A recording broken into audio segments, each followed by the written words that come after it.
pris le discours qu'ils n'ont pas déposé.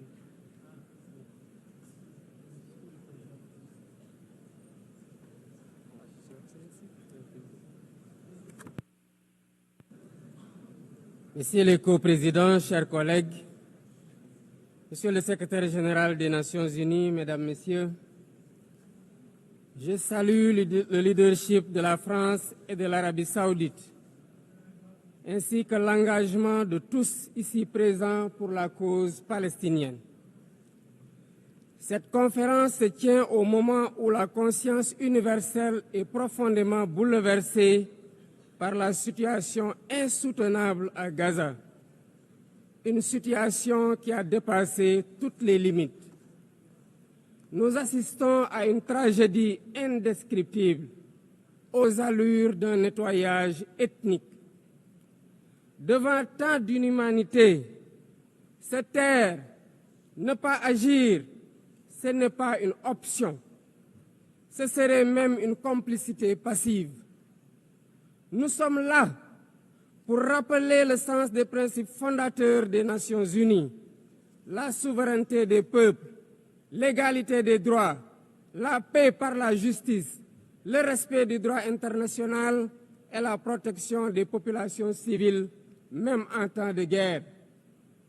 Autant de valeurs aujourd'hui anéanties dans les décombres de Gaza. Le Sénégal réaffirme son engagement constant pour une solution à deux États, palestiniens et israéliens, vivant côte à côte, chacun à l'intérieur de frontières sûres et internationalement reconnues. C'est ce que veut le plan de partage décidé par les Nations Unies. C'est aussi une exigence de paix et de sécurité pour les peuples des deux pays, une exigence de justice, une exigence d'humanité. C'est pourquoi le Sénégal soutient la déclaration finale de notre rencontre préparée par la conférence ministérielle de juillet dernier, à laquelle mon pays avait co-présidé la table ronde sur le respect du droit international. Pour faire la différence, nous devons ensemble envoyer un message clair. L'occupation doit cesser. La souffrance des civils doit cesser. Il faut travailler à un cessez-le-feu immédiat. Israël doit arrêter ses bombardements et autoriser l'acheminement de l'aide humanitaire par l'ONU. L'ONU doit envisager le déploiement d'une mission de stabilisation et d'observation pour s'assurer de l'arrêt des actes illégaux. Bref, la promesse de deux États doit enfin être tenue. À ce propos, je salue le récent vote massif à l'AG de l'ONU de la résolution pour une solution pacifique à deux États.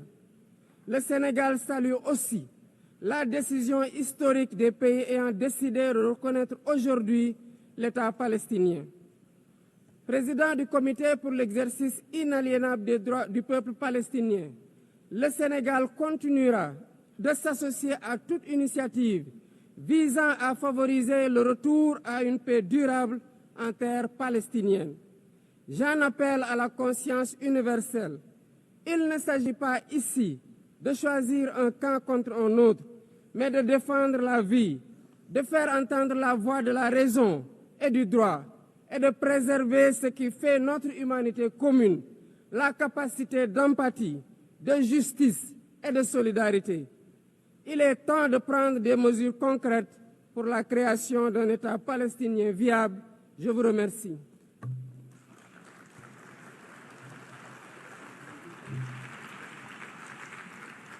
Je remercie le président du Sénégal.